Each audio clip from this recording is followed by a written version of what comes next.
Di sini Al-Imam Abdullah bin Abdul Haddad, beliau bilang bahwasanya ente salat kan?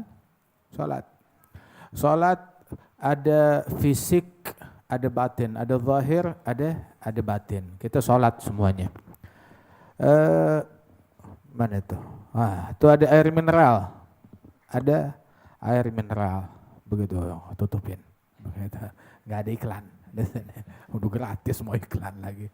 Ada air mineral. Begitu, tebak aja mereknya apa ini. Ada air mineral. Labas. Ada isinya, ada kemasannya. Begitu. Yang ente minum, yang ente nikmatin isinya atau kemasannya? Isinya. Kalau misalkan tahu-tahu diputerin begitu, isinya udah habis. Begitu. Bisa ente nikmatin? Nggak bisa. Begitu juga sholat. Ada isinya, ada kemasannya. Begitu. Isinya juga nggak bisa ditampung kalau tanpa kemasan. Mau ngapain diguyur gitu depan muka kita?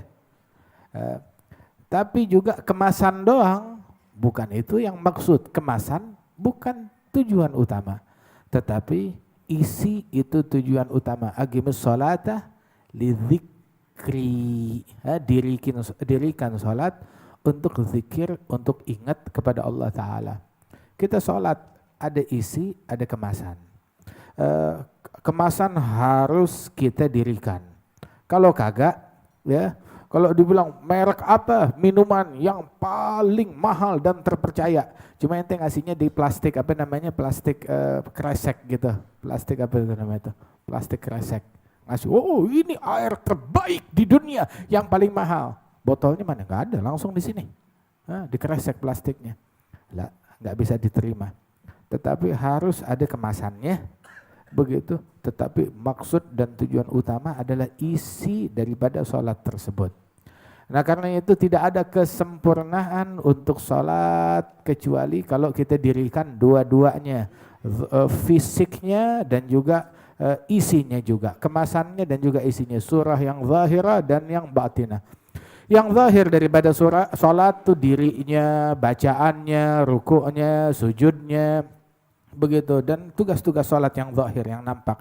Adapun hakikatnya yang batin, khusyuk, kehadiran hati, kesempurnaan ikhlas, baca ayat-ayatnya dengan tadabbur, dengan pemahaman makna qiraah, pemahaman makna tasbih dan semacamnya. Itu udah berapa lama masuk Islam? Udah berapa lama dalam agama Islam? Alhamdulillah dari lahir. Berapa lama?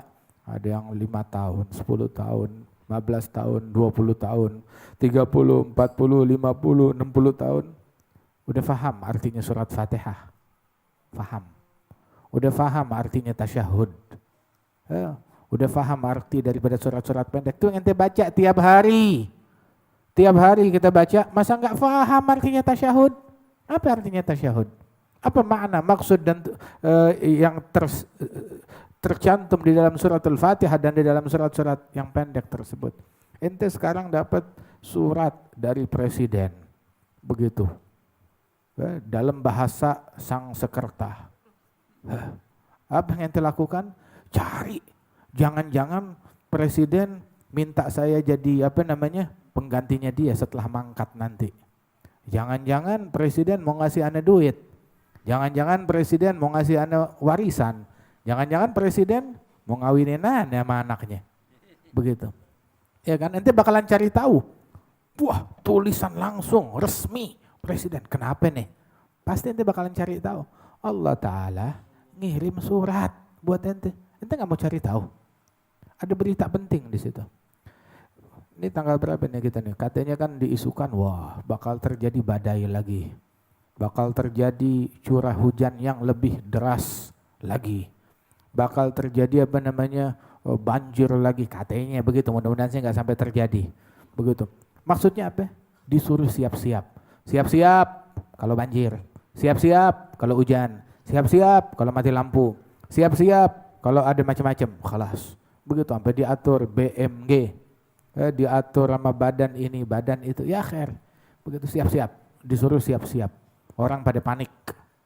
Orang bingung. Orang bersiap. siapin makanan, siapin air bersih, baterai dicas-casin semuanya, power bank dicasin, dipenuhin, begitu, lampu dicasin, beli beli gas, beli pangan, beli diesel, beli ini segala macam, semuanya disiapin.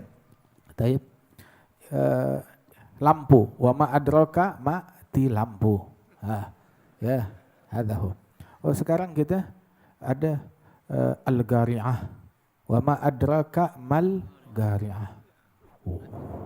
Al-haggah. Wa ma adraka mal haggah. Idza zulzilatil ardu zilzalaha wa akhrajatil ardu athqalaha.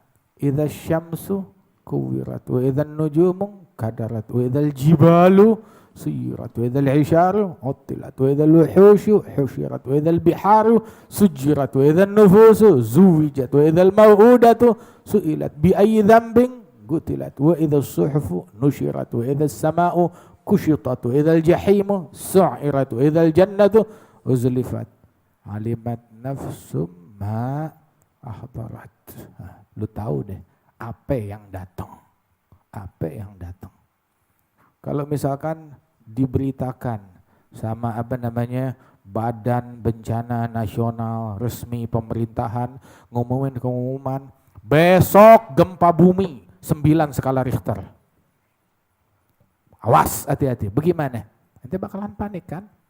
Bisa aja tuh benar, bisa enggak, begitu. Itu kan juga semuanya dengan ya kira-kira kemungkinan berpotensi. Mungkin iya, mungkin enggak, mungkin benar, mungkin bohong. Begitu. Nah sekarang ini udah benar. Zalzalah yang asli, beneran hari kiamat. Al-haggah yang asli, beneran. Al-gari'ah yang sebenarnya, begitu. Nanti nggak mau cari tahu. Bagaimana? Apa sih hakikat hari tersebut? Apa sih hakikat kejadian tersebut? Dan bagaimana penanggulangannya? Dan apa yang mesti disiapin? Mesti cari tahu. Ente hidup dalam Islam udah berapa tahun? Nggak mau cari tahu. Kapan ente panik? Kapan terakhir panik ketika baca surat Zalzalah? Kapan terakhir ente panik ketika baca surat Al-Haggah? Kapan terakhir ente panik ketika baca surat Al-Gari'ah? Kapan terakhir ente panik? Ketika baca ini surat-surat. Allah. Nah karenanya itu cari tahu dan renungin dan pahamin makna yang terkandung di dalamnya. Sebab sholat ada zahir, ada batin. Zahir itu jatahnya badan. Batin itu adalah jatahnya hati. Zahir jatahnya badan. Dan batinnya sholat itu adalah jatahnya hati, jatahnya sir, jatahnya ruh tersebut. Dan itu tempat yang dilirik, yang dilihat oleh Allah Subhanahu wa ta'ala dari suatu hamba. Tempat yang dilihat oleh Allah ta'ala adalah hatinya dan sirnya. Sayyidina Imam Al-Ghazali beliau bilang, orang yang mendirikan sholat, zahirnya doang, fisiknya doang, kemasannya doang, ibaratnya memberikan hadiah kepada raja kotak. Ada ulang tahun enggak? Ada orang ulang tahun, Masya Allah, ntar lagi ada yang mau ulang tahun nih. Hadiah, kado, traktir dulu baru minta hadiah. Begitu. Ada ngasih kado. Itu dia bungkusan kado, dalamnya, luarnya tuh diisi dengan luarnya dibungkus dengan kemasan yang indah-indah, dengan pitanya, dengan ronceknya, dengan segala macam. Tapi begitu lihat di dalamnya kosong, melompong, ngasih hadiah. Begitu. Habib Ahmad kalau terima hadiah itu bagaimana? Bilang kurang ajar. Gue ditipu, dibohongin sama dia.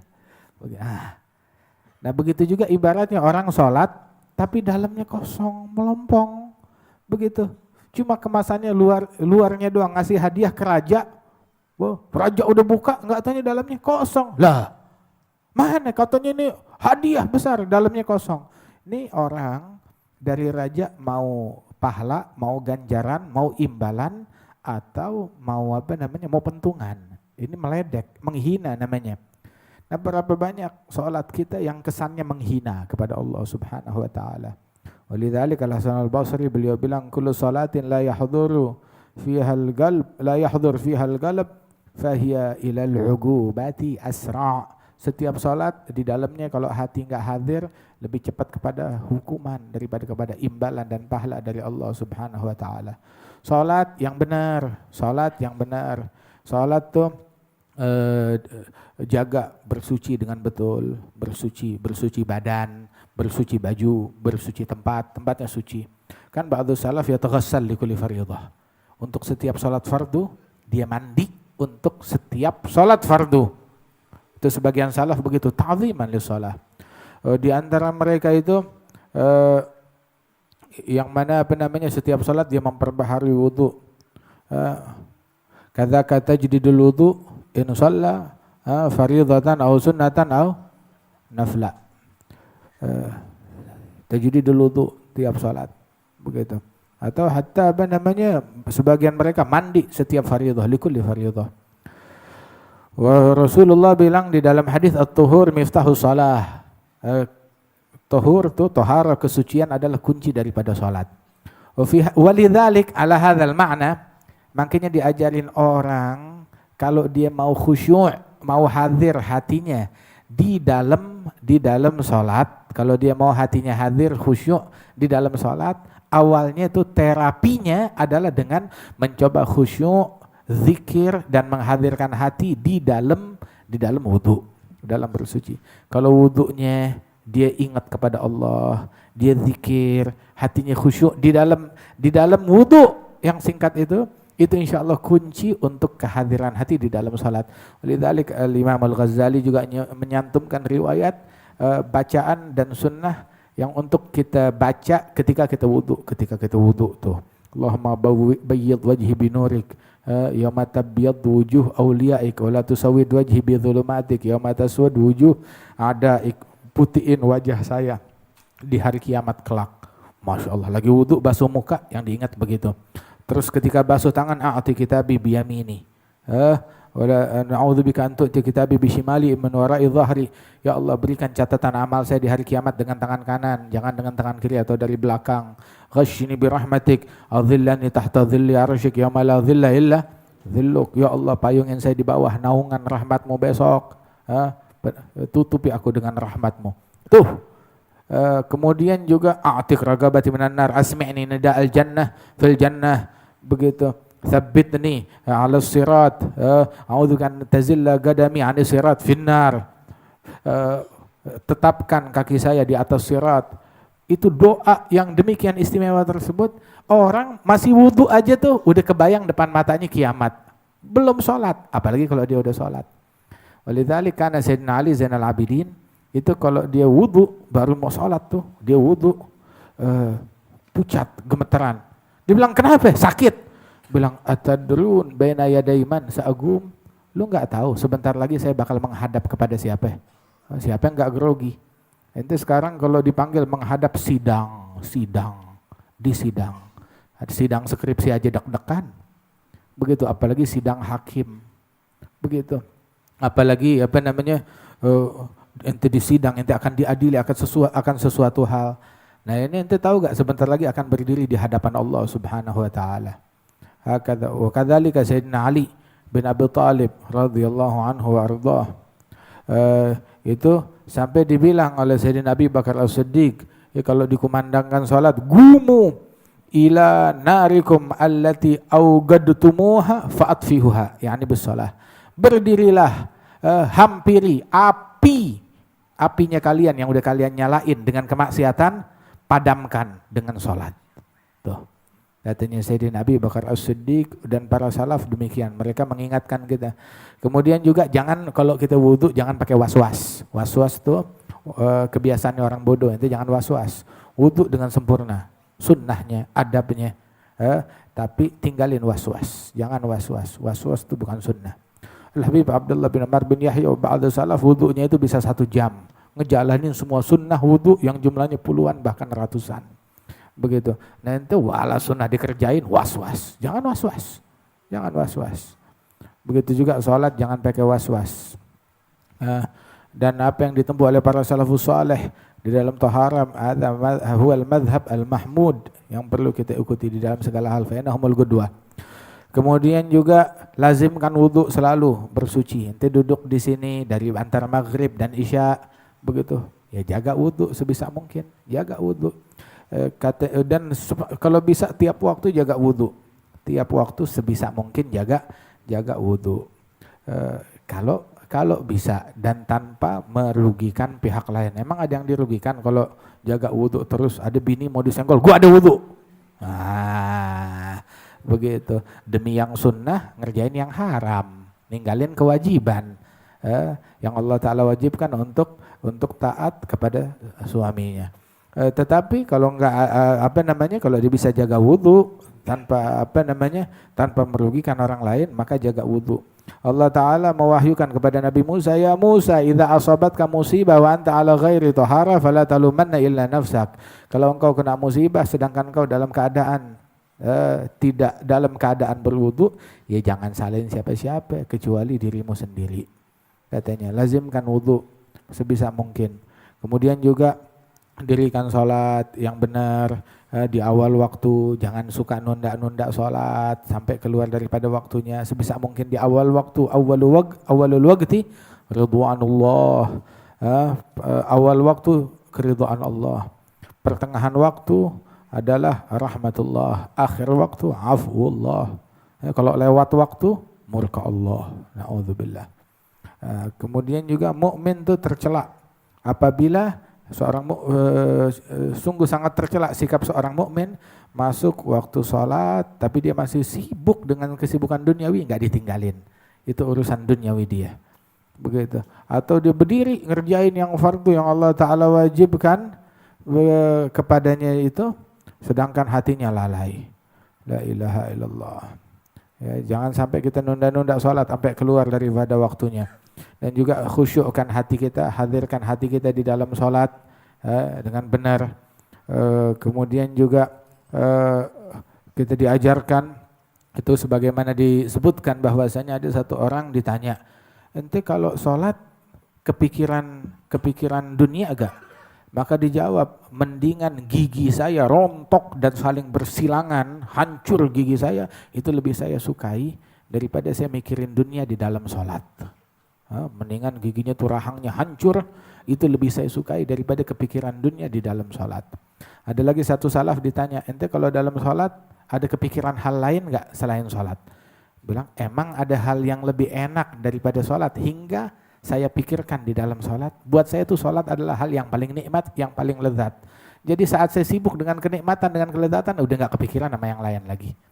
Begitu. Emang kalau ada yang lebih enak dari sholat, mungkin kepikiran. Masalahnya, saya nggak menemukan ada yang lebih enak daripada sholat. Itu katanya beliau. Hakadha.